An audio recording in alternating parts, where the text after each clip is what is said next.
Welcome to yo-yo TV. రాష్ట్ర ప్రభుత్వం మొత్తానికి ప్రకటించిన రైతు రుణమాఫీ 3 విడతలుగా చేసిందని సంబరాలు చేసుకుంటుంది. గవర్నమెంట్ కావచ్చు, కాంగ్రెస్ పార్టీ శ్రేణులు కావచ్చు. వాస్తవానికి రైతు రుణమాఫీ జరిగిందా? మొదటి విడతలో జరిగిన వాళ్ళు రెండో విడతలో జరుగుతుందని, రెండో విడతలో జరిగిన వాళ్ళు మూడో విడతలో జరుగుతుందని వెయిట్ చేయడం జరిగింది. మొత్తానికి 3 విడతలు ప్రకటించేశారు, లిస్ట్ వచ్చింది, ప్రకటించేశారు. అసలు మొత్తానికి 3 విడతల్లో కూడా ఇంకా రుణమాఫీ కాని రైతులు ఎవరైనా ఉన్నారని యోయో టీవీ ప్రయత్నం చేస్తుంది. అందులో భాగంగా వేములవాడ అర్బన్ మండల్ అయ్యూర్పల్లి గ్రామంలో ఉన్నాం. ఒక యువ రైతు ఉన్నాడు, వారితో మాట్లాడదాం. రైట్ అన్న, నమస్తే. చెప్పండి, మొత్తానికి గవర్నమెంట్ అయితే చెప్తుంది 3 విడతల్లో పూర్తిగా రుణమాఫీ 2 లక్షల రుణమాఫీ చేశామని చెప్తుంది. మీ పేరు చెప్పండి, మీకు రుణం ఎంత ఉంది, మీకు వ్యవసాయ భూమి ఎంత ఉంది? అది మాకు 3 ఎకరాల వ్యవసాయ భూమి ఉంది. నా పేరు అశోక్, మాది అయ్యూర్పల్లి గ్రామంలోని వేములవాడ మండలం అర్బన్.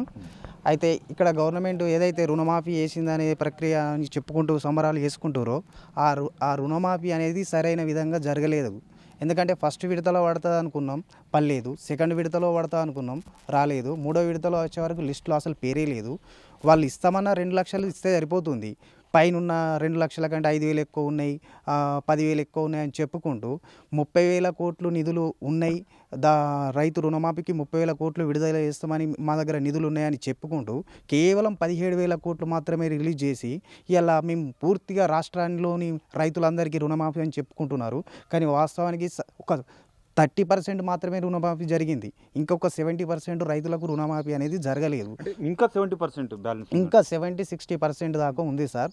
ఎందుకంటే వాళ్ళు ఆధార్ కార్డు అంటారు, రేషన్ కార్డు అంటారు, ఇవన్నీ పెట్టి ఇప్పుడు అసలు యాక్చువల్లీ బ్యాంకులో తీసుకున్న పాస్బుక్ ఒకటి ఏంటిది, భూమి పాస్బుక్. మేము అప్పుడు రేషన్ కార్డు పెట్టి తీసుకోలేదు కదా, వాళ్ళు అడిగలేదు కదా. వీళ్ళు ఏం చెప్పారు, భూమి ఉన్న వ్యక్తికి రుణమాఫీ చేస్తామంటే. అంటే ప్రభుత్వం చెప్తుంది రేషన్ కార్డుకి ఎటువంటి సంబంధం లేదని చెప్తుంది. రేషన్ కార్డు అంటే తీసుకుంటున్నారు, పరిగణలోకి తీసుకుంటున్నారు, అలా చెప్తున్నారు. కానీ 2-3కి ఒక ఫ్యామిలీలో ఒక వ్యక్తికి 2 భూమి ఉంది, రేషన్ కార్డు ఒకటే ఉంది.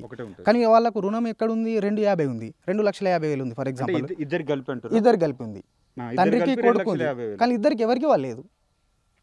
ఇక్కడ మన గ్రామంలో వడిజే తిరుపతి అనే వ్యక్తి ఉన్నాడు. వాళ్ళ కొడుకుకి 1,50,000 ఉంది, ఈయనకు 1,10,000 ఉంది. అంటే 2 లక్షల మీద ఇద్దరిది ఒకటే రేషన్ కార్డు మీద బేస్ చేసుకొని వాళ్ళకు పడతలేదు. కానీ వాళ్ళు బ్యాంక్లో కానీ ఎక్కడ కానీ రేషన్ కార్డు అనేది సబ్మిట్ చేయలేదు. ఎప్పుడు పాస్బుక్ పెట్టారు. వాళ్ళు ఇస్తా అన్న సరే ఒక ఫ్యామిలీకి 2 లక్షలు వేస్తామన్నారు. అతనికో 1 లక్ష వేసి ఇతనికో 1 లక్ష వేస్తే 2 లక్షలు వేసినట్టు అయిపోతుంది కదా. కానీ వీళ్ళు ఏమైందే చెప్పుకుంటారో, రుణమాఫీ చేసామని చెప్పుకుంటారో వాస్తవానికి సరైన విధంగా జరగలేదు. వాళ్ళు ఏదైతే ఏ డాటా తీసుకున్నారో, మరి బ్యాంకులను అడిగితేనేమో మాకు మేము అన్నీ పంపించినామని బ్యాంకు వాళ్ళు మేనేజర్ని అడిగితేనేమో వాళ్ళు చెప్తారు. ఏవో సార్ అగ్రికల్చర్ ఆఫీసర్ని అడిగితేనేమో మేము ఏం చేయాలి, ఆధార్ కార్డు కొడితేనేమో మా డీటెయిల్స్ అన్నీ లింక్ ఉన్నాయా చూడండి సార్, మరి ఎక్కడ పొరపాటు జరిగిందంటే అన్నీ పర్ఫెక్ట్ ఉన్నాయని అంటారు. కానీ అకౌంట్కి వచ్చి చూసే వరకు అమౌంట్ మాత్రం రుణమాఫీలో పేరు లేదు. అంటే మొత్తానికి ఈ రుణం తీసుకున్న లిస్టు బ్యాంకు అధికారులు గవర్నమెంట్కు పంపించడం జరిగింది. ఈ అధికారులు కూడా దాన్ని వెరిఫై చేశారు, అంటే అగ్రికల్చర్ అధికారులు కూడా వెరిఫై చేశారు.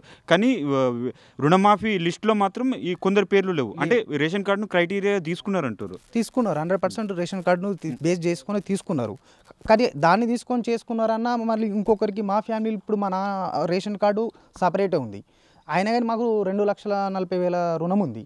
అప్పటికి వాళ్ళు ఇచ్చే రుణంని 2 లక్షలు వేస్తే సరిపోతుంది. వాళ్ళు ఇస్తామన్న 2 లక్షలు ఇస్తే సరిపోతుంది. మళ్ళీ మిగతా కోసం వాళ్ళు ఎక్కడైతే కట్ ఆఫ్ దేన్ని ఆధారంగా చేసుకుంటే ఇది వీళ్ళను రైతులను ఎక్కువ తప్పియాలనికి ఆస్కారం చూపిస్తారు తప్పితే వాళ్ళు పర్ఫెక్ట్గా రుణమాఫీ అనేది ఎక్కడ చేయట్లేరు. కేవలం కొంతమందికి మాత్రమే చేసి రాష్ట్రం ఉన్న రైతులందరికీ రుణమాఫీ అని చెప్పుకుంటారు. ఇప్పుడు మీరు చూస్తున్నారు, చాలా చోట్ల ధర్నాలు చేస్తారు, రాస్తారోకులు చేస్తారు. కొంతమంది రైతులైతే పాపం పాయిజన్ డబ్బాలు పట్టుకొని వస్తారు. ఇప్పుడు స్టేటస్లో కానీ వాట్సాప్లో కానీ అన్ని ట్రెండింగ్లు అవే ఉన్నాయి. కాబట్టి సోషల్ మీడియా అదే ఉంది. కాబట్టి వాస్తవానికి రైతు రుణమాఫీ అనేది సరైన విధంగా జరగలేదు. కొంతమందికి వేసిర్రు, చాలామందికి వదిలేసిర్రు. సో మొత్తానికి ఇప్పుడు గవర్నమెంట్కి ఏం చెప్పాలనుకుంటారు? ఇక్కడ ప్రజాప్రతినిధులకు కావచ్చు, అధికారులకు కావచ్చు, ఏం చెప్పాలనుకుంటారు? ఇప్పుడు ఎవరికైతే జరగలేదో వాళ్ళందరినీ దృష్టిలో పెట్టుకొని వారిని ఎవరికైతే అగ్రికల్చర్ ఆఫీసర్కి అప్పచెప్పామంటారో వీళ్ళ బ్యాంక్ మేనేజర్లను కూర్చుని ఎక్కడ పొరపాట్లు జరిగినాయి, అసలు ఎందుకు రుణమాఫీ కాలేదో చూసి ఇంకా కాని వారికి రుణమాఫీ చేయాలని గవర్నమెంట్కు మేము విన్నవించుకుంటున్నాం. సో ఇది మొత్తానికైతే ఈ యువ రైతు చెప్తున్నది ఏంటి అంటే రుణం తీసుకున్న ఈ రుణము తీసుకొని లబ్ధి పొందని రైతులను మరియు అగ్రికల్చర్ అధికారులను బ్యాంక్ అధికారులను ముగ్గురిని సమావేశపరిచి ఈ సార్ట్అవుట్ చేయాలని యువ రైతు చెప్తున్న పరిస్థితి.